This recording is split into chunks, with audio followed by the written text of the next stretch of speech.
Bonjour à tous et bienvenue dans cette émission Osons les sujets. Nous sommes en direct sur le site internet, sur YouTube et sur Twitter. Bonjour Hakim. Bonjour Edwige, bonjour à toutes et à tous. Ensemble, nous allons oser poser les questions puisqu'en effet, durant ces 60 prochaines minutes, nous allons parler d'un sujet complexe, les logements sociaux et leur investissement. On fera donc un point sur la situation avec les réformes, les plans logement, le livret A ou encore les taux fixes.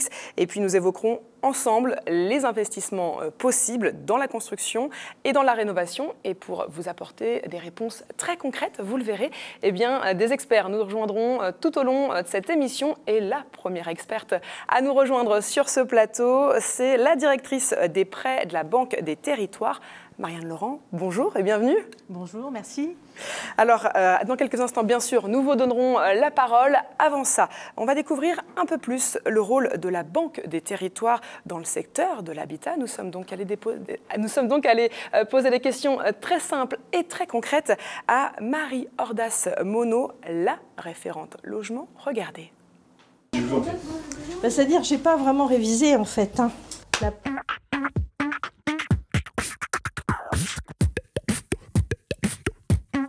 Financeur, bien sûr. Avec le fonds d'épargne, la Banque des Territoires joue un rôle pivot dans le financement du logement social en France. Mais transformeur aussi, parce que le secteur est en plein bouleversement et les bailleurs sociaux sont obligés de se transformer. Alors la Banque des Territoires, nous allons les accompagner dans cette transformation. Logement abordable, parce que notre vocation, c'est d'accompagner le logement sur l'ensemble de la chaîne, du très social au social, bien sûr, mais également au logement intermédiaire. Les deux, bien sûr. La Banque des Territoires a vocation à servir, à être présente auprès de l'ensemble des territoires. L'outre-mer, bien sûr, mais aussi les quartiers, les grands quartiers d'habitat social, les cœurs de ville, dans nos villes moyennes, et puis d'autres territoires plus ruraux ou des bassins miniers, par exemple, anciennement industriels. Les deux, évidemment, préserver l'attractivité du patrimoine existant et accompagner chacun dans son parcours de vie. Ah, plateforme, bien sûr. La Banque des Territoires, elle a une vocation, c'est de devenir la plateforme du financement public du logement social en France. Et puis d'embarquer, par exemple, les financements européens.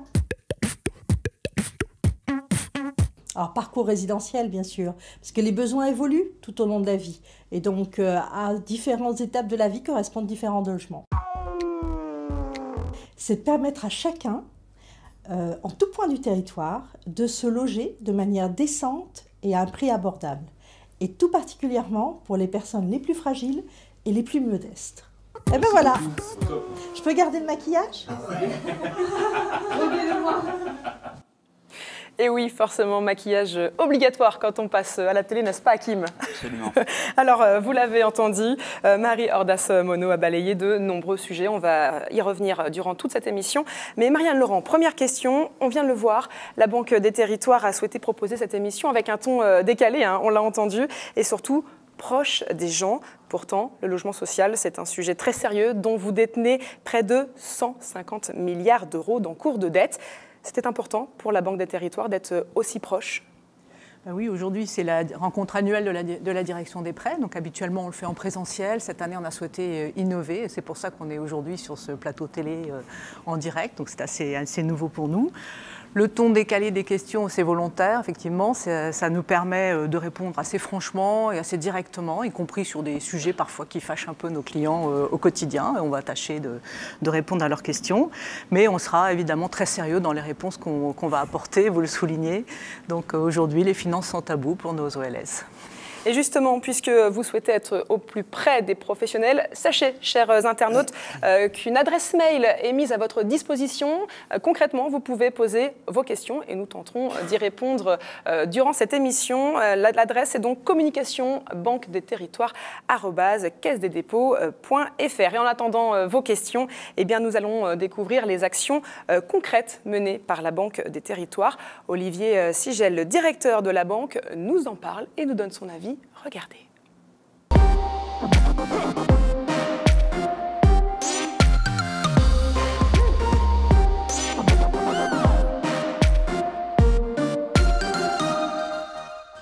D'abord, c'est un système qui marche. Un logement sur 4 en France qui est construit, c'est un logement social. Donc c'est un système qui produit. C'est un système qui produit de la qualité aussi. C'est dans le logement social qu'il y a la rénovation thermique la plus importante. C'est aussi un système qui a permis la rénovation urbaine. C'est enfin un système dans lequel il y a des financements illimités et qui est contracyclique. C'est-à-dire que même en cas de crise financière, le système du fonds d'épargne, assuré par la Banque des Territoires via la Caisse des dépôts, permet le financement du logement social. C'est donc un système efficace à bien des aspects.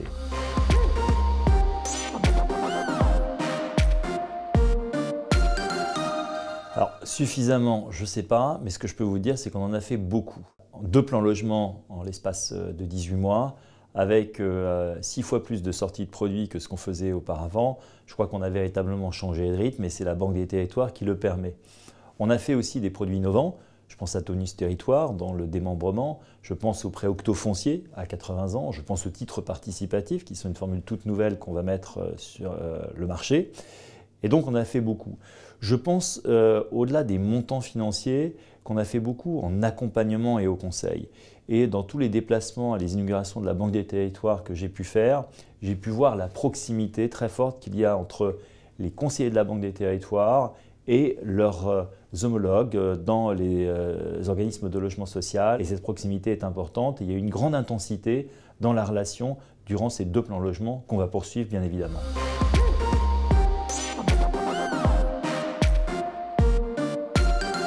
Alors c'est vrai que je viens du web et c'est un domaine dans lequel il y a des changements très rapides qui viennent de la technologie et des ruptures technologiques très fortes. Bon, le secteur du logement social n'est pas à l'abri de ces ruptures technologiques.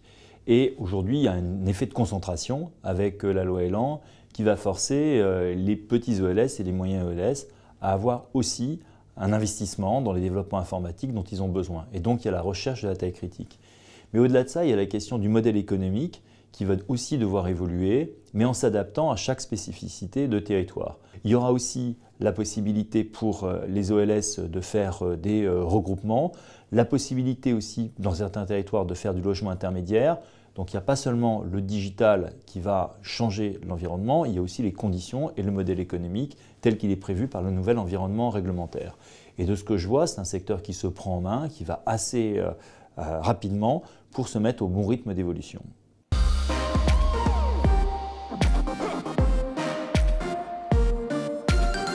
Voilà pour les actions, on va évidemment y revenir durant toute cette émission et nous voici d'ailleurs arrivés dans la seconde partie de cette émission. Osons les sujets consacrés au modèle du financement du secteur et pour en parler, 2 experts nous ont rejoints. Pierre Laurent, vous êtes le directeur du développement à la direction des prêts et Guillaume Gilquin, vous êtes le responsable des études économiques. Bonjour messieurs et bienvenue. Bonjour. Alors évidemment, on va parler du fameux livret A mais également de cette évolution du cadre législatif et réglementaire que vient de connaître le secteur. Une évolution sans précédent, notamment avec la mise en place du RLS, le dispositif de réduction de loyer de solidarité, la mise en place aussi d'une augmentation du taux réduit de TVA, la loi Elan, on vient de l'entendre, Olivier Sigel en a parlé.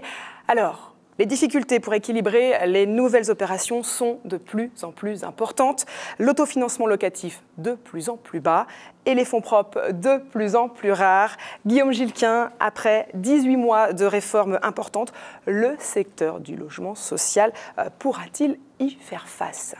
Nous avons publié une étude prospective sur la situation financière des bailleurs sociaux en octobre 2018, juste avant le congrès USH de Marseille. Donc c'est l'étude Perspective qui est disponible d'ailleurs sur la plateforme de la Banque des Territoires sur notre page études. Et c'était la première étude qui prenait en compte les mesures RLS et augmentation de TVA. Donc cette étude conclut que les bénéfices du secteur sont affectés par ces mesures assez fortement puisque l'autofinancement global baisse de 9 points de revenus locatifs sur 20 ans. Toutefois, la situation financière du secteur pourrait résister au prix d'une baisse de la production de logements sociaux et puis également d'un effort sur la dynamique de charge. Donc pour répondre à votre question, globalement, le secteur peut faire face à ces mesures. mais ça ne veut pas dire que certains bailleurs ne seront pas en difficulté. Alors justement, Guillaume, vous venez d'évoquer votre étude perspective qui date donc de 2018. Depuis, énormément de choses ont évolué. Selon vous, quelles sont les nouvelles perspectives du point de vue du cadrage macroéconomique et également sectoriel? Effectivement, c'était un secteur qui était plutôt habitué à plus de stabilité réglementaire. L'étude a 9 mois, donc elle est relativement récente, mais en fait, il s'est passé beaucoup de choses depuis. Et un point important, c'est la signature du pacte constructif entre l'État, les bailleurs sociaux, la Caisse des dépôts et Action Logement. Donc c'est un pacte qui a été signé en avril 2019. Alors certes, il acte les mesures RLS et augmentation de TVA, mais à un niveau moindre que ce qui était redouté l'année dernière par le secteur. Par ailleurs, il est assorti d'un plan d'investissement volontaire d'Action Logement et puis du plan Logement 2 de la Banque des Territoires, qui contient notamment des titres participatifs et des nouvelles enveloppes de prêts à taux fixe. Enfin, les macroéconomistes de la Caisse actualisent, comme chaque année, leurs prévisions économiques. Et cette année, on a plutôt des bonnes nouvelles sur ce front-là, puisqu'ils prévoient une remontée des taux plus tardive et moins importante que l'année dernière. Donc, par exemple, ils prévoient que le taux du livret A sera à 0,5% en 2020 par application de la nouvelle formule. Et également le taux de long terme, qui était jusqu'à présent anticipé à 2,1%, sera revu à la baisse. Donc ça, c'est une bonne nouvelle pour les annuités financières des bailleurs sociaux et pour leurs comptes. Donc globalement, le secteur, depuis le pacte productif, a plus de visibilité pour ses investissements, qui sont des investissements de long terme. Et donc, il est dans une meilleure situation en termes de capacité d'investissement. Et nous allons publier une actualisation de notre étude perspective, normalement juste avant le congrès des 90 ans de l'USH en septembre. Merci Guillaume. Alors peut-être rentrons directement dans le vif du sujet. Vous évoquiez l'ensemble des réformes actuelles. Le secteur cherche des solutions les plus efficientes possibles, notamment du point de vue du financement. Dans ce contexte de taux de marché qui sont bas, finalement, quel intérêt à se financer sur TLA plutôt que sur le marché? Alors le TLA, enfin le livret A, c'est vraiment une spécificité française. Beaucoup de Français ont un lien très fort avec ce livret parce qu'en général, c'est le premier livret d'épargne qu'on ouvre pour les enfants. Et d'ailleurs, je vous ai amené mon exemplaire papier de livret A. Donc c'est un livret qui peut paraître un peu old school, mais en fait, il a beaucoup de vertus pour le financement du logement social. Tout d'abord, il offre, grâce au dépôt des Français, un accès permanent et pour des volumes importants de crédit au secteur. Et si on compare au financement des banques commerciales, ça c'est un atout très important. On a vu pendant la crise financière qu'il pouvait avoir la fermeture du robinet du crédit pour les entreprises. Le secteur du logement social est préservé de cela grâce à ce financement. Ensuite, l'indice livret A, c'est une bonne couverture pour des chocs économiques pour le secteur. Par exemple, si on pense à un choc d'inflation à la baisse, les bailleurs auront moins de recettes car moins de rentrées de loyer. Mais à l'inverse, ils se financent beaucoup sur livret A et le taux du livret A, il est pour moitié calculé sur l'inflation. Donc ils verront leurs dépenses d'annuité financière revues à la baisse et donc une stabilisation de leurs comptes. Puis enfin, c'est un financement qui est, dans une situation monétaire classique, attractif. On le voit sur le graphique qui est projeté. Avant crise, donc à gauche du graphique, on a un financement sur livret A. Donc ici, c'est taux du livret A plus 60 points de base, qui est bien en deçà des taux de marché à moyen long terme, parce qu'on avait une inflation à un niveau normal d'environ 1,5%, des taux courts au-dessus de l'inflation et puis une pontification de la courbe des taux. Donc tout ça, c'est favorable au livret A et c'est la situation normale. Mais entre-temps, on a eu la crise financière et donc là, c'est la partie droite du graphique avec des taux directeurs revus fortement à la baisse en lien avec la politique monétaire de la BCE. et donc un écrasement des écarts avec les taux longs. Donc ça pèse sur l'attractivité du livret A. Et c'est une situation atypique, mais qui dure depuis 10 ans. Donc on a du mal à penser que ce n'est pas la situation normale. Donc nous allons publier d'ailleurs une étude éclairage au courant de l'été sur le sujet. Et alors vous, Pierre-Laurent, est-ce qu'on peut avoir votre avis sur le marché ? Alors, donc pour le redire, hein, le livret A est un indice extrêmement important pour le secteur parce qu'il offre donc une couverture naturelle par rapport aux évolutions des taux d'intérêt. Cela étant dit, il faut le reconnaître, on a une conjoncture de taux qui aujourd'hui est exceptionnelle avec des taux fixes extrêmement bas et donc la Banque des Territoires se devait d'en faire profiter le secteur. C'est pourquoi on a mis en place des enveloppes à taux fixe pour des montants au total qui seront très conséquents. Alors quelques chiffres, entre 2016 et 2022, nous aurons une mise à disposition de plus de 13 milliards d'enveloppes taux fixe pour le secteur HLM. Sur ces 13 milliards, 10 milliards seront directement issus des plans logement 1 et 2. Alors ces ressources, elles proviennent à la fois de la Caisse des dépôts, hein, sur ses fonds propres, mais aussi des ressources européennes, en particulier la Banque européenne d'investissement, par exemple pour les prêts de haut de bilan ou la rénovation thermique des logements. Alors à quoi cette ressource va-t-elle être utilisée ? Donc pour un tiers, elle sera consacrée à l'effort de construction, pour un tiers à l'effort de rénovation, et enfin pour le dernier tiers pour la gestion active de la dette. Donc nous aurons un emploi qui sera au final équilibré. Alors justement, Pierre-Laurent, vous venez d'évoquer les financements à taux fixe de marché. Dans le cadre des plans logement 1 et 2, des offres de prêts sur épargne réglementée, de nouvelles offres finalement de prêts à taux fixe de marché. Qu'est-ce qui, dans ce contexte, fait la spécificité des prêts de la Banque des Territoires ? Alors notre spécificité, c'est d'abord la magie de la transformation. La Banque des Territoires transforme avec le fonds d'épargne des dépôts à vue, donc l'épargne réglementée, livret A, LEP, livret de développement durable et solidaire, donc des dépôts qui sont déposés dans la journée et retirés dans la journée, elle les transforme en prêts d'intérêt général de très long terme, alors 30 ans, 40 ans, 60 ans et demain 80 ans. Donc c'est un modèle tout à fait particulier, modèle prudentiel adapté, que l'on peut mettre en œuvre grâce aussi aux garanties que les collectivités locales apportent au système. Alors par ailleurs, hein, on le sait, ce modèle présente de nombreuses singularités. Alors Guillaume Gilquin le rappelait, la capacité déjà de proposer des lignes de liquidité extrêmement massives, totalement sécurisées et étanches aux aléas de marché, ce qui est un point très important. On peut aussi évoquer une tarification très atypique. Les banques commerciales donnent des taux d'intérêt en fonction de la qualité de crédit de leurs emprunteurs. La Banque des Territoires, ce n'est pas du tout cette logique. Nous proposons des marges différentes, mais en fonction de la qualité sociale ou environnementale des projets que l'on finance.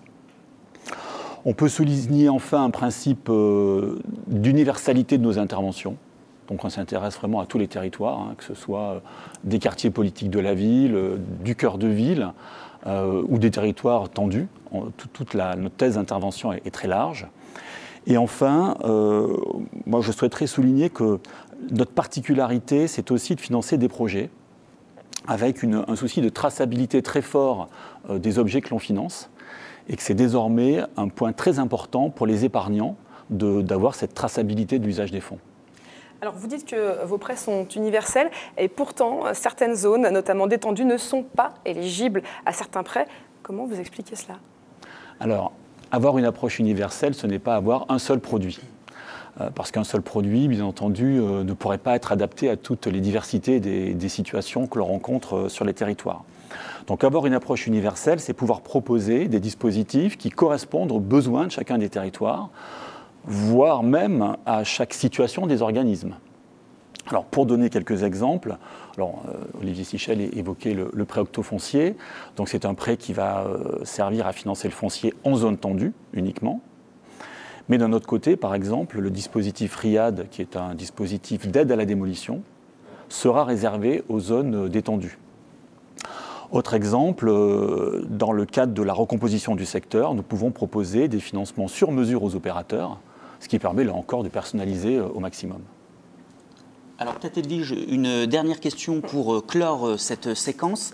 Question pour Marianne. On vient d'évoquer donc les financements sur épargne réglementée, les financements bancaires qui aujourd'hui représentent près de 22% du financement annuel du secteur. Mais quid finalement des financements des intermédiaires? On sait que la notation présente un coût et une certaine complexité, mais les taux semblent intéressants. Pensez-vous qu'il s'agit d'une option intéressante pour le secteur? Alors c'est un sujet dont on parle beaucoup depuis qu'il y a eu le choc financier sur le secteur. Aujourd'hui, quand on regarde de très près, c'est encore un phénomène relativement marginal. On a 7 bailleurs sociaux qui ont été notés et il y en a 3 qui viennent régulièrement à l'émission. Et ils émettent pour des montants, somme toute, relativement modestes par rapport aux sommes que Pierre vient d'évoquer à l'instant. Il y a des coûts cachés induits, vous l'avez dit, et puis il y a des efforts à faire parce que la note, on l'a une fois, mais il faut la maintenir dans le temps. Voilà, il faut garder sa note.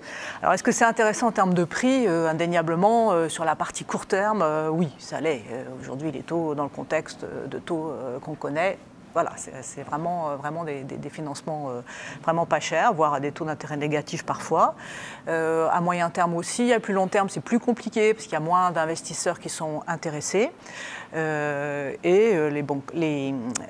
organismes de logements sociaux ont vraiment besoin de financement très long terme.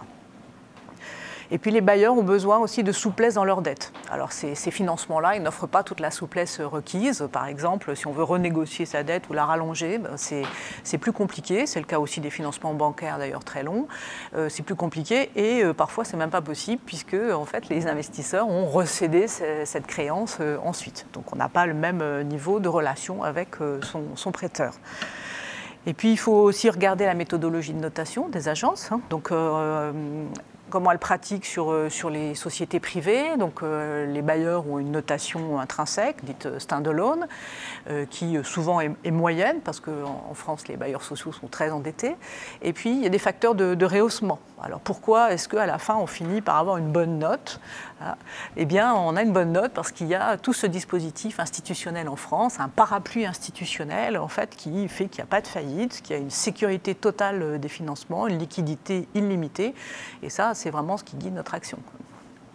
Alors on arrive bientôt à la fin de cette seconde partie. Guillaume Gilquin, merci pour votre analyse et vos réponses. Je le rappelle, vous êtes le responsable des études économiques. Marianne et Laurent, vous restez avec nous. Et justement, on parlait des spécificités de la Banque des Territoires. Eh bien, il en est une autre pour les prêts, les garanties demandées aux collectivités. Alors, vrai plus ou vrai caillou dans la chaussure? Eh bien, Olivier Mareuse, directeur des gestions d'actifs et directeur des fonds d'épargne, nous répond.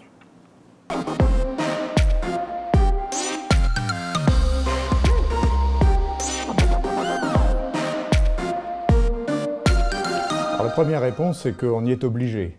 Ça fait partie des règles que le ministre de l'économie a fixées pour l'emploi des ressources du fonds d'épargne. Mais au-delà de ça, ces garanties s'inscrivent dans un système dont le fondement est la confiance et la sécurité. C'est l'épargne populaire que l'on emploie. C'est le livret A de 55 millions de Français. Et donc, il y a des objectifs très ambitieux de sécurité et de confiance. La garantie de l'État sur les dépôts est un élément de cette sécurité.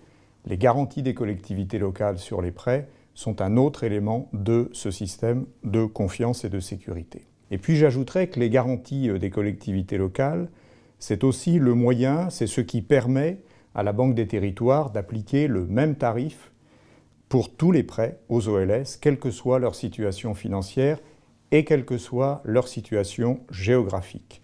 Et donc c'est un moyen très important de réduction des inégalités entre les territoires. On est bien là dans la vocation de la Banque des Territoires.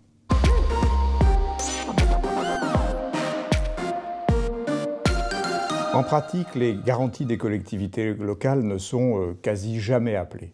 Tout le fonctionnement du système a pour but de ne pas faire appel aux garanties des collectivités locales. C'est tout le travail des équipes de la Banque des Territoires et de la direction des risques de la Caisse des dépôts pour s'assurer de la soutenabilité des opérations faites par les bailleurs. C'est aussi l'objectif de l'action de l'ANCOLS, des systèmes d'alerte des fédérations d'OLS, ou encore de l'action de la Caisse de garantie du logement social. Donc les difficultés, lorsqu'elles apparaissent, sont traitées très en amont, ou bien sont traitées par des plans CG2LS, jamais par le recours aux garanties des collectivités locales. Par ailleurs, l'existence de ces garanties ne réduit pas les capacités d'emprunt des collectivités concernées. Les garanties accordées au secteur du logement social ne sont pas prises en compte dans le calcul des ratios dits galants qui déterminent la capacité d'emprunt des collectivités territoriales. De la même manière, les banques, les agences de notation qui examinent la situation des collectivités locales connaissent bien le système de financement du logement social, toutes les garanties dont il est assorti et toutes les sécurités liées à son fonctionnement, et n'y voient pas un motif d'inquiétude sur la situation financière des collectivités.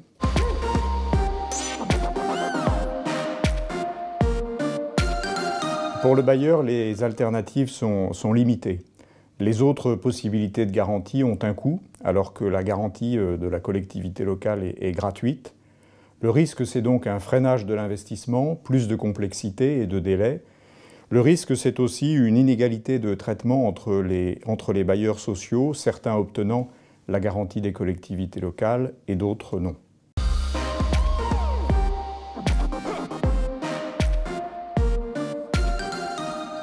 Alors nous voici arrivés dans la troisième partie de cette émission Osons les sujets. Je vous rappelle que nous attendons vos questions à l'adresse mail communication-banque-des-territoires@caisse-des-dépôts.fr. Alors vous l'avez compris, nous venons d'évoquer le modèle de financement du secteur. Nous allons désormais nous concentrer sur les investissements que vont pouvoir réaliser les bailleurs pour répondre aux besoins des Français. Ces engagements d'investissement ont fait l'objet du pacte productif, un pacte signé par le secteur, par le gouvernement et la Banque des Territoires.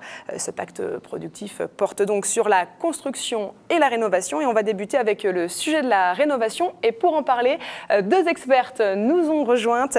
Bérénice Boucula, vous êtes responsable du pôle logement social de la direction du développement. Et Lise Ananou, vous êtes la responsable du développement de l'offre du logement social. Bonjour mesdames et bienvenue. Bonjour. Bonjour. Alors Bérénice, la rénovation du parc existant est un enjeu essentiel que poursuit le secteur depuis plusieurs décennies. Alors, est-ce qu'on peut craindre un nombre élevé, voire même un nombre trop élevé d'offres à la rénovation et à la réhabilitation à l'heure où l'on parle de lisibilité et de simplification? Bérénice. Alors, on l'a déjà dit, la Banque des Territoires finance des projets. Et le principe fondamental de notre intervention, c'est que le taux de nos prêts est fonction de l'impact des projets. Donc on a dit qu'il y avait une bonne traçabilité. On l'a dit. Voilà. Et donc au niveau de l'impact, quand on parle de réhabilitation, on parle d'impact environnemental. Donc très simplement, plus un projet est exigeant en termes environnementaux, plus il y a un gain de performance énergétique, plus le taux est bas. Alors aujourd'hui, si on prend les 3 dernières années, on a financé en moyenne 2,5 milliards de prêts dédiés à la réhabilitation au secteur tous les ans. Et on a couvert un très large spectre de travaux. On parle de travaux à l'occasion d'une rotation quand un nouveau locataire arrive, jusqu'à des travaux beaucoup plus lourds, très coûteux, très compliqués, qui ont un très gros impact environnemental ou qui peuvent même changer complètement l'usage des logements. Donc notre offre, elle reflète cette grande diversité des projets. Après, l'autre aspect, puisqu'on est des financeurs, c'est le côté caractéristiques financières. Donc l'offre reflète aussi les besoins divers en termes de caractéristiques financières, avec des différés d'amortissement, pas de différés d'amortissement, des maturités diverses et des taux fixes, des index livrés A. Donc le résultat, c'est une offre qui en effet est très riche, avec des produits, mais que les bailleurs connaissent quand même très bien, que sont l'éco-prêt, le prêt de haut de bilan et les PAM à taux fixe ou livré A. Lise, la Banque des Territoires se présente comme une banque à impact. Alors, sur le champ de la rénovation, ne peut-on pas parler un peu de greenwashing? Typiquement, quelle est la vraie couleur de l'éco-prêt? Alors, l'éco-prêt a été mis en place en 2009 et il finance les réhabilitations thermiques les plus ambitieuses du parc social, avec 2,5 milliards d'euros qui ont financé entre 2014 et 2017 près de 200 000 logements. Donc, le montant de prêt par logement est fonction du gain énergétique réalisé par les travaux, avec un gain énergétique minimal qui est de 80 kW par mètre carré par an. C'est-à-dire qu'en fait, plus les travaux renforcent la performance énergétique des logements, plus ils sont accompagnés par la Banque des Territoires.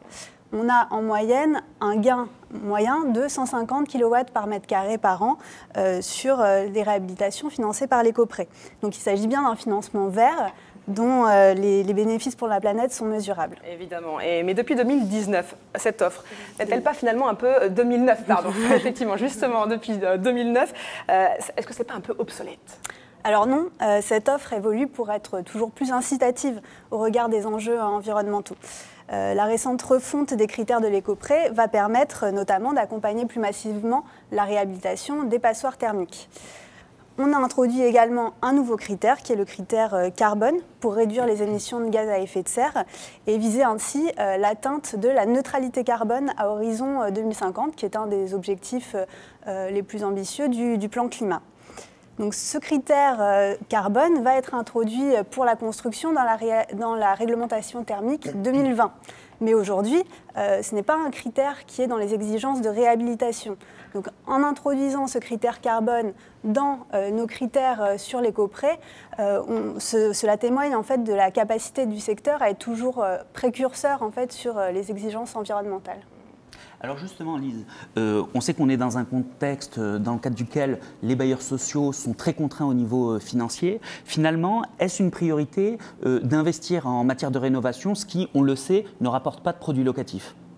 Alors, malgré les fortes contraintes financières que l'on connaît, les organismes de logement social doivent assurer le confort thermique des locataires. Donc, garantir de bonnes conditions d'habitation fait partie de leur mission sociale. Les réhabilitations thermiques constituent par ailleurs des leviers en termes d'attractivité du parc de logement social. C'est des leviers en termes d'économie de charge, à la fois pour les bailleurs, mais aussi pour les locataires du parc social.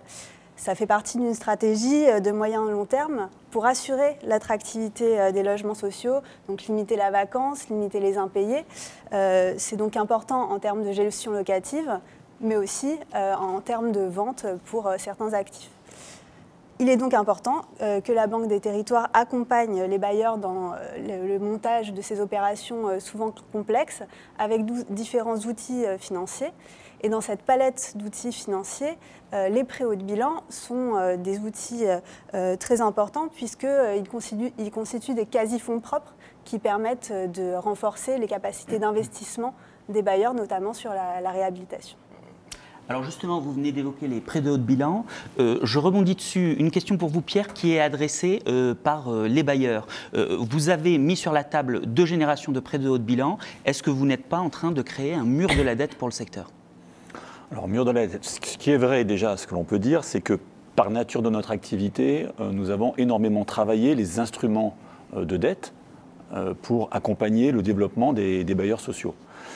Alors, pourquoi parle-t-on d'un mur ? Moi, je pense que cela procède principalement d'un malentendu lié à la structure du prêt de haut de bilan et ses caractéristiques en termes d'amortissement. En effet, le prêt de haut de bilan, on parle souvent d'un prêt in fine pour le désigner, ce qui n'est pas le cas. Vous le savez, le prêt de haut de bilan comporte une première phase de 20 ans avec un différé total d'amortissement et un taux à 0%. Ce qui en fait d'ailleurs tout son intérêt en termes de quasi-fonds propres, un instrument dont les caractéristiques s'approchent de quasi-fonds propres. Mais ensuite, et ça c'est le point important qu'il ne faut pas oublier, on a 10 ou 20 ans de durée d'amortissement. Donc ce n'est pas du tout un prêt in fine qui créerait un point de refinancement ou un point de remboursement qui lui serait effectivement un facteur de risque pour les bailleurs ou qui nécessiterait du provisionnement. Alors plus généralement, l'étude perspective que l'on a évoquée l'a bien montré. Il n'y a pas de mur de dette aujourd'hui quand on projette la dette des bailleurs sociaux. Et bien entendu, la Banque des Territoires, compte tenu de son encours, pour parler clair, de son exposition au secteur, est très attentive au sujet et veille en permanence à ce point. Alors, puisqu'on parle de rénovation, on va découvrir un exemple très concret, direction le Sud-Est, où la Banque des Territoires était aux côtés d'Advivo, l'Office public de l'habitat du secteur, pour son projet de réhabilitation. Regardez.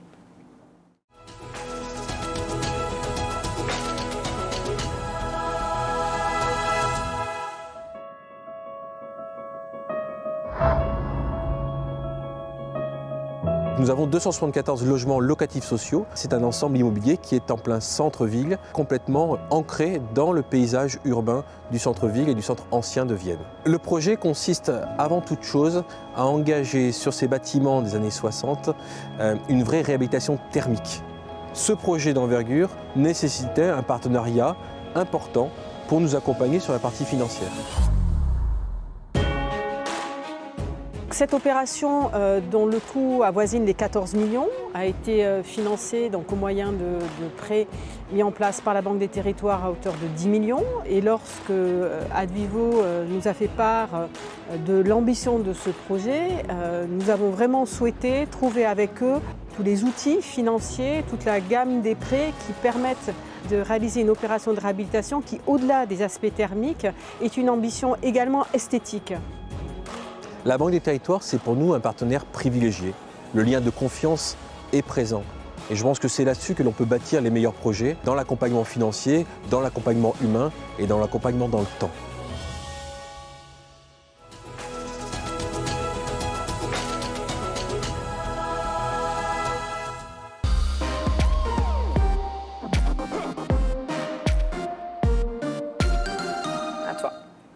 Alors, de retour sur le plateau après cette vidéo d'une très belle opération, peut-être une question pour vous, Pierre. On le sait, vous êtes concrètement aujourd'hui plutôt attaqué sur le champ du financement de la rénovation et de la réhabilitation du parc. Est-ce que votre offre est compétitive sur ce champ ?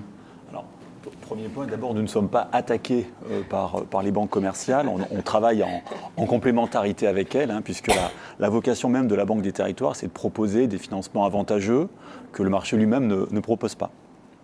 Alors, en matière de compétitivité, je pense qu'il n'y a pas de meilleure démonstration que de citer un exemple. Alors, on l'a évoqué en matière de rénovation. Aujourd'hui, si l'on prend le cas d'une rénovation thermique, elle sera financée environ à 30% par de l'éco-prêt, l'éco-prêt qui est à taux zéro. Le complément, donc 70%, sera apporté par des taux fixes. Donc le barème du mois, aujourd'hui, le taux est à 0,59. Donc ce qui fera un taux moyen de l'opération à 0,41% à 15 ans. Donc Hakim, si vous trouvez mieux dans le marché, vous pouvez y aller. Merci beaucoup pour cette réponse. Peut-être Edwige, une dernière question pour clore cette séquence, une question pour Marianne. On a évoqué au cours des différentes présentations l'ensemble des produits qui ont été massifs dans le cadre des plans logement 1 et 2 que vous avez développés. Énormément de produits, beaucoup, peut-être trop. Quel cap stratégique poursuivez-vous ? Quand on a mis en place tous ces outils, quand on y a réfléchi, en fait, on poursuivait 4 objectifs en réalité. Le premier, c'était donner de la visibilité au secteur. Donc, c'est pour ça que nos enveloppes à taux fixe, on les a pour plusieurs années. Donc ça, comme Guillaume nous a dit que les taux bas allaient perdurer, c'est plutôt une bonne chose.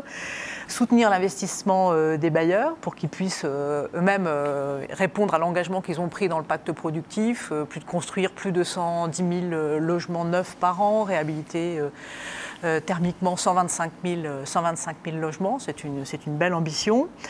Soutenir aussi, garantir la soutenabilité financière du secteur. On a, avec nos 150 milliards d'encours, on est quand même très très vigilant à la situation financière de nos bailleurs, évidemment. Et puis offrir une palette d'outils qu'on a souhaité diversifier. Alors est-ce qu'elle est trop diversifiée ? Bon, non, on ne pense pas. Elle l'est beaucoup plus quand on regarde effectivement derrière les deux éventails. Entre 2016 et 2019, on voit que les volumes qui sont mis à disposition du secteur sont importants. Mais au-delà de ça, en fait, c'est la palette même qui a bougé. Donc maintenant, on finance du très court terme, donc de la dette très très senior, au très long terme, les prêts de haut de bilan, les titres participatifs, donc de la dette dite très junior. Voilà. Et puis on utilise aussi, on l'a dit, bien sûr, principalement la ressource livret A, l'épargne populaire, mais aussi maintenant, grâce à la Banque des Territoires, le deuxième bilan de la Caisse des dépôts, son bilan propre, c'est comme ça qu'on fait les titres participatifs, et aussi les ressources européennes, où on a souhaité continuer et on aura des dispositifs qui seront dévoilés lors du congrès de l'USH. vivement ce congrès. Alors, on va continuer à parler de l'Europe. Avant ça, on va remercier Lisa Nanou. Merci, on le rappelle, vous êtes la responsable du développement de l'offre au logement social. Alors, je le disais, on continue à parler de l'Europe avec 3 questions posées à notre spécialiste Mathieu Forasque. Regardez.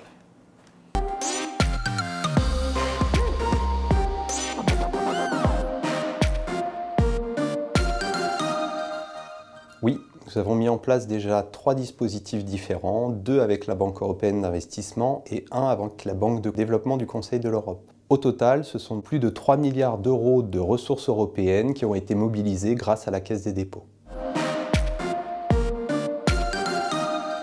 La BEI ne finance que les grands projets et elle ne dispose pas d'un réseau local fin au niveau de l'ensemble du territoire. La plus-value de la Caisse des dépôts est de 3 ordres. À la fois l'universalité, c'est-à-dire que grâce à l'intervention de la Caisse des dépôts, l'ensemble des bailleurs, quelle que soit leur taille, leur situation géographique, leur statut, la Caisse des dépôts, par sa structure et son envergure financière, permet de mobiliser des montants extrêmement importants. Et enfin, la dernière raison, la dernière plus-value, c'est que la Caisse des dépôts, par un effet d'additionnalité, peut mettre en place des financements sur sa ressource propre et financer la totalité des projets, alors que la BEI, comme la CEB, se limite à 50% du coût total des projets. Alors nous travaillons sur plusieurs dispositifs différents. Un premier dispositif qui consiste en la mise en place d'une enveloppe pour financer la production neuve de nouveaux logements sociaux, sur des durées longues de 35 ou 40 ans à taux fixe avec la Banque européenne d'investissement.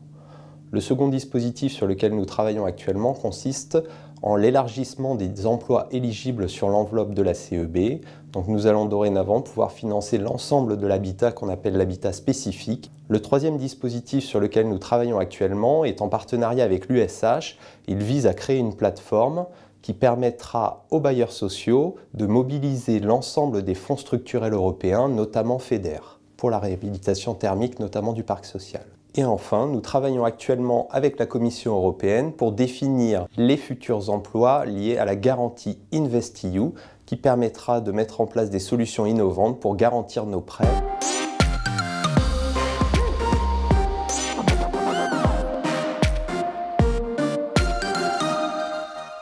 Nous voici arrivés dans la 4e et dernière partie de cette émission. Alors on vient de parler des investissements pour la rénovation. On va désormais se pencher sur la construction nouvelle pour répondre toujours plus aux besoins. Et pour répondre à ces besoins, il faut évidemment trouver des solutions, n'est-ce pas, Hakim ? Absolument, Edwige. Comme cela a été indiqué tout à l'heure, dans le cadre du pacte productif, le secteur s'est engagé à une production de 110 000 logements par an en 2020 et 2022, dans un contexte, on l'évoquait là également, de raréfaction des fonds propres, d'ambition en matière de production et de prix qui explosent. Alors peut-être une première question pour vous, Bérénice. On le sait, notamment dans les zones tendues, le coût du foncier justement explose. Vous avez proposé dans le cadre du plan logement numéro 2 l'octofoncier, donc un prêt foncier à 80 ans. Très intéressant, une innovation, mais concrètement, est-ce raisonnable de prêter aujourd'hui à horizon 2100 ? Alors encore une fois, là ça fait partie de la palette, donc c'est une possibilité qui est offerte aux bailleurs de financer la partie foncière à 80 ans. Alors qu'aujourd'hui, en zone tendue, c'était possible uniquement jusqu'à 60 ans. Et ce depuis 2014. Donc c'est un besoin qui a été exprimé par certains organismes, mais encore une fois, évidemment, ça ne correspond pas à tous les besoins et à tous les territoires. Alors cette possibilité est importante pour les organismes concernés, car elle permet d'améliorer les équilibres d'opération dans des zones où ces équilibres sont vraiment très dégradés, et ça permet une économie de fonds propres. Ensuite, en ce qui concerne les risques, puisqu'évidemment 2100, ça peut faire un peu peur, bon, on peut penser aux immeubles haussmanniens, qui ont été construits il y a plus de 80 ans, donc on est vraiment sur des zones tendues où le risque de dépréciation du foncier est très faible. Et ensuite, on a évidemment regardé les zones type submersion qui sont pris en compte dans ce produit. D'accord. Alors, peut-être passons à une autre innovation finalement du plan logement, les titres participatifs, des produits de haut de bilan, des fonds propres, pour une enveloppe totale qui a été annoncée de près de 800 millions d'euros. Oui, et justement, alors, Marianne Laurent, on avait donc ces 2 prêts haut de bilan, et avec les titres participatifs, est-ce que finalement on ne parle pas un peu de la même chose ? Non, il ne faut pas confondre les titres participatifs et le prêt de haut de bilan. Le prêt de haut de bilan, comme son nom l'indique, ça reste un prêt. Donc on a expliqué, il est très structuré financièrement, c'est pour ça qu'on parle de haut de bilan et de quasi-fonds propres. Pas d'amortissement pendant 20 ans, puis un amortissement pendant 10 ou 20 ans, de remboursement en capital. Son taux est connu, 0%, puis taux du livret A plus 60 points de base. Par contre, pour les titres participatifs, on ne peut pas les rembourser avant 7 ans. Ça c'est sûr, il n'y a pas de date de remboursement, donc bien sûr il faut quand même envisager à un moment donné de les rembourser, hein, c'est préférable, mais en tout cas il n'y a pas de date prévue, et puis c'est complètement à la main de l'émetteur, il choisit vraiment en fonction de sa situation financière de le faire ou de le différer. Et puis c'est un titre de créance, et donc ça vient juste en dessous du capital pour ceux qui en ont, et de ce fait, sur le plan comptable, c'est vraiment des fonds propres. Alors peut-être une question pour vous, Bérénice, d'un point de vue beaucoup plus opérationnel. Je suis un bailleur, ça me coûte combien? Et en gros, j'ai le droit à combien? Alors d'abord, ça me coûte combien? Donc la rémunération comporte une partie fixe et une partie variable. Donc la partie variable, c'est par définition liée à la performance de l'émetteur et c'est ça qui fait le côté participatif. Donc cette partie variable, elle est fonction de la performance, mais il y a un cap absolu sur la rémunération totale qui est à 1,8% pendant les 15 premières années et à 1,9% ensuite. Donc c'est ce cap, encore une fois, absolu qui fait l'attractivité de ce produit pour les émetteurs. Ensuite, si on est sur la partie coût-rendement, un détail également, c'est que le prix de rachat du titre augmente de 1% tous les ans à partir de la 15e année. Donc ça, c'est un aspect qui vise à inciter au rachat à partir de cet horizon. Mais encore une fois, comme l'a dit Marianne, c'est entièrement à la main de l'émetteur. Donc c'est lui qui décide, c'est le bailleur qui décide quand et si il rachète le titre. Alors après, il y avait... Et donc du coup, à combien je peux prétendre? Voilà. Surtout, c'est ça qui est... Alors je crois qu'on n'a pas donné l'enveloppe globale, donc c'est 800 millions. En tout que la Banque des Territoires met à disposition du secteur sur ce produit. Alors c'est un outil, encore une fois, de gré à gré. Donc ça veut dire que le montant sera discuté avec chaque bailleur. Et la cible, encore une fois, c'est de permettre à des bailleurs qui ont un programme d'investissement important et qui ont un déficit de fonds propres et donc qui ont besoin de fonds propres pour mener à bien ces investissements. Et ce sont ces bailleurs qui sont la cible. Et donc le montant qui sera émis et que la Banque des Territoires souscrira sera fonction de ses besoins. Donc ça sera discuté. Alors on peut donner une fourchette, voilà, mais elle est très large, entre 1 million et plusieurs dizaines de millions d'euros par bailleur. Très large, voilà. D'accord. Et donc du coup, peut-être sur le plan opérationnel, je suis un bailleur. Comment je fais pour lancer une émission? Comment je fais pour rédiger ma documentation juridique, ma documentation financière? En synthèse, est-ce que ce n'est pas un peu une usine à gaz? Alors, c'est un produit nouveau. Donc, c'est vrai qu'à la fois pour le secteur et pour la Banque des Territoires, c'est un produit nouveau. Donc, il y a besoin d'un accompagnement. Si on veut un peu simplifier, il y a deux aspects. Il y a une première documentation qui sera une documentation standard, donc une sorte de contrat cadre, finalement, qu'on est en train d'élaborer, en lien d'ailleurs avec les fédérations d'organismes. Et on aura le détail de ce contrat cadre également au moment du congrès HLM.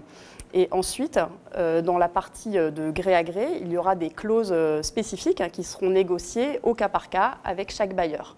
Et donc c'est l'ensemble, à la fois cette partie standard commune à tous et les parties spécifiques qui constitueront cette documentation juridique.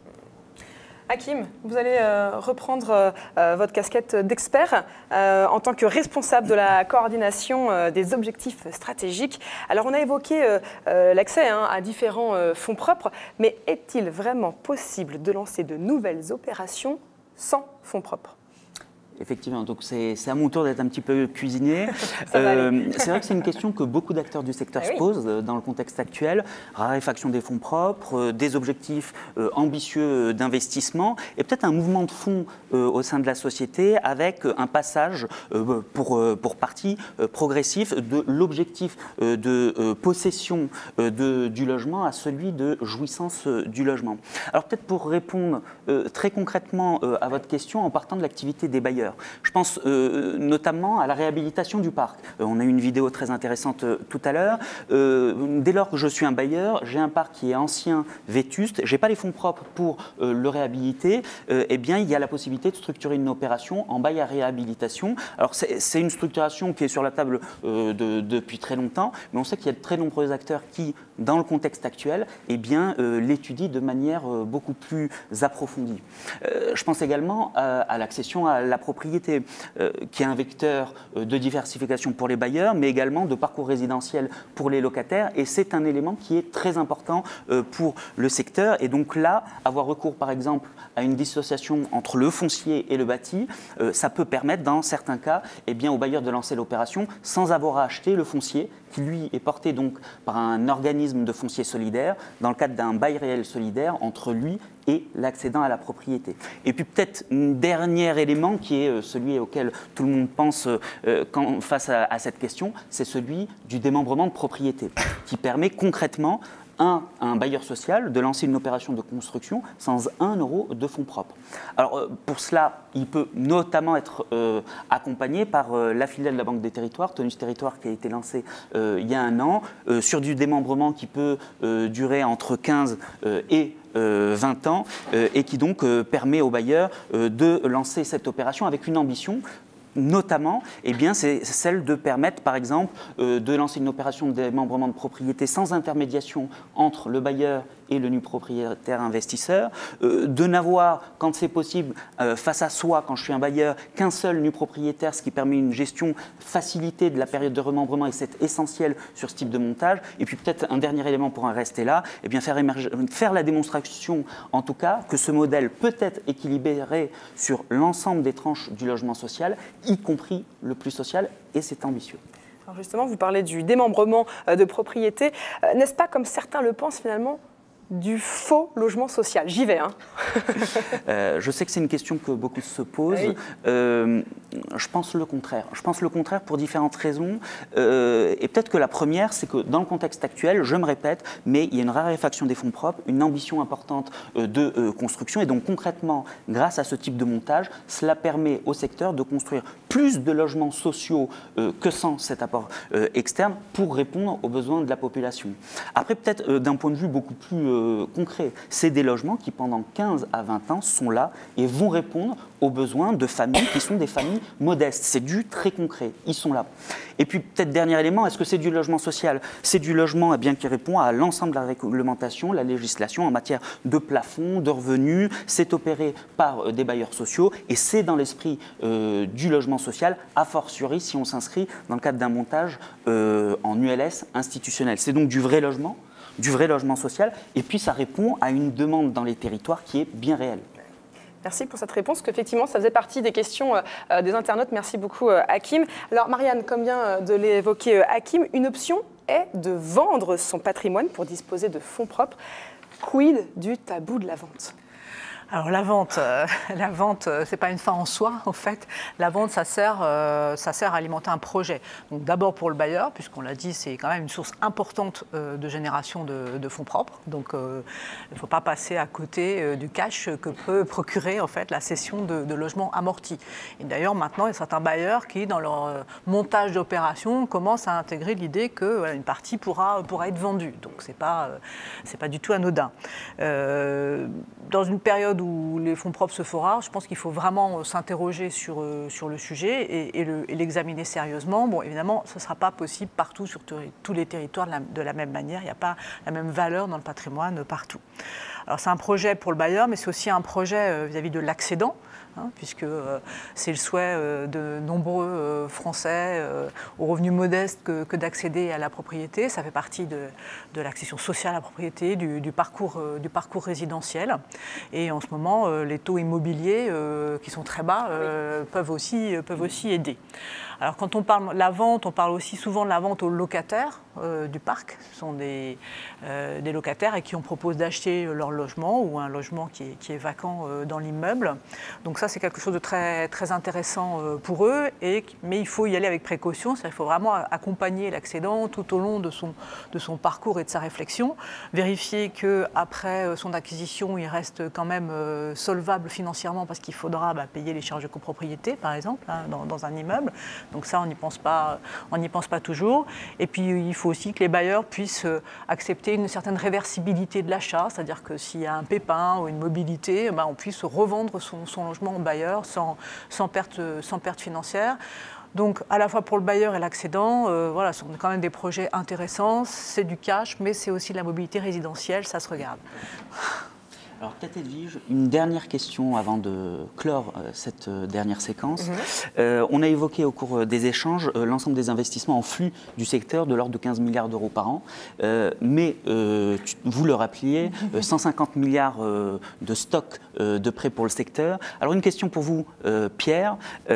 Concrètement, dans le cadre des réformes et des différents plans qui ont été mis sur la table, qu'avez-vous proposé pour traiter ce stock de prêts et apporter des marges de manœuvre au secteur ? Alors, grâce à son rôle de banquier de référence, hein, c'est un point qu'il faut souligner, la Banque des Territoires s'est mobilisée dès 2018 pour proposer au secteur une solution de gestion active de la dette massive. Alors, ça s'est traduit par une offre de rallongement de 5 ou 10 ans sur une fraction de l'encours des bailleurs. Et aujourd'hui, on arrive maintenant à une étape où on peut d'ores et déjà en dresser un bilan. C'est plus de 14 milliards d'encours qui va être traité par cette opération de gestion active de la dette. Alors c'est très massif, hein, puisque ça concerne plus de 300 bailleurs qui en ont bénéficié, avec 6 000 avenants qui vont être au final réédités pour chacun de ces bénéficiaires. Et cette opération a été vraiment menée en un temps record, grâce à la fois à une très forte mobilisation de nos équipes, mais aussi de celle des bailleurs sociaux qui ont vraiment saisi cette opportunité. Donc cette mesure, elle offre la capacité aux bénéficiaires de poursuivre leur effort de développement dans cette période de transformation, où l'on sait qu'on l'a dit, hein, tous les équilibres sont mis vraiment à mal. Et elle permet de ce fait de réduire les annuités que les bailleurs vont payer pendant les 10 prochaines années, et leur offrant ainsi une marge de manœuvre. Alors d'accord pour cette mesure exceptionnelle sur le logement, Bérénice, mais au jour le jour, que pouvez-vous faire pour répondre aux besoins des bailleurs en matière de gestion active de leur dette ? Alors, nous avons une activité de gestion active de la dette qui a été mise en sommeil en quelque sorte pendant la mesure très massive d'allongement dont vient de parler Pierre. Donc cette activité représente environ 5 à 7 milliards par an.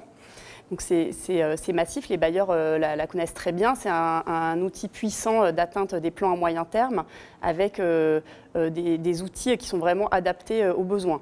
Donc on peut améliorer les marges de manœuvre en allongeant la dette comme ça a été fait massivement, mais ça peut être fait vraiment sur mesure sur certaines lignes de prêt pour un bailleur en particulier. Donc on peut changer les index, donc ça permet de diversifier les index de l'encours de dette. On peut optimiser les taux également. Il y a une aide à la démolition avec la mesure RIAD qui est possible dans le cadre de cette gestion de la dette. Depuis récemment, on a aussi une enveloppe à taux fixe qui permet d'accompagner la restructuration du secteur, donc sur des rachats de patrimoine par exemple ou des transferts de patrimoine. Donc, voilà, donc on a encore une fois une palette très large. Et ce qu'il est important de souligner, c'est que l'encours de dette qu'on a est en partie sécurisé par des indemnités actuarielles en cas de remboursement anticipé, mais cet encours-là peut également faire l'objet d'une gestion active et de réaménagement. Alors, on arrive déjà à la fin de cette émission, une matinée qui a été extrêmement riche et on l'espère très enrichissante pour vous. Et alors, Marianne Laurent, peut-être un dernier mot pour donner le cap et pour conclure ? Alors pour conclure, je dirais qu'on a une grande mobilisation au service du logement social.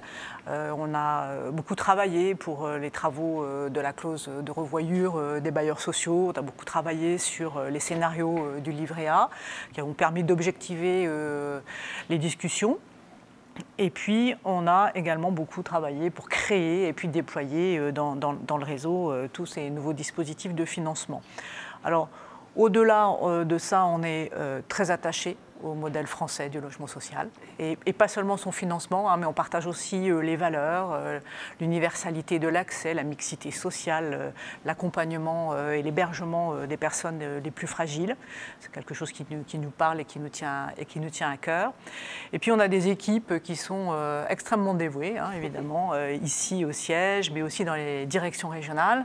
Je crois d'ailleurs qu'on a en ce moment en PACA une équipe qui nous regarde avec les directeurs financiers des bailleurs de la région. Et donc on partage évidemment l'engagement au quotidien des bailleurs sociaux à leur côté. Et on est vraiment à fond, très à fond dans notre mission d'intérêt général. Je crois que c'est sur ces derniers mots que se termine cette émission Osons les sujets. Je crois qu'aujourd'hui, nous avons osé parler simplement et ouvertement. Je vous rappelle, pour continuer à être toujours proche de vous, eh bien, on attend vos questions au mail communication-banque-des-territoires@caisse-des-dépôts.fr. Merci à vous pour ces réponses simples. Merci à vous, Hakim. Et puis, merci bien sûr à vous derrière les écrans. Cette émission est à voir et à revoir sur le site internet, sur YouTube et sur Twitter.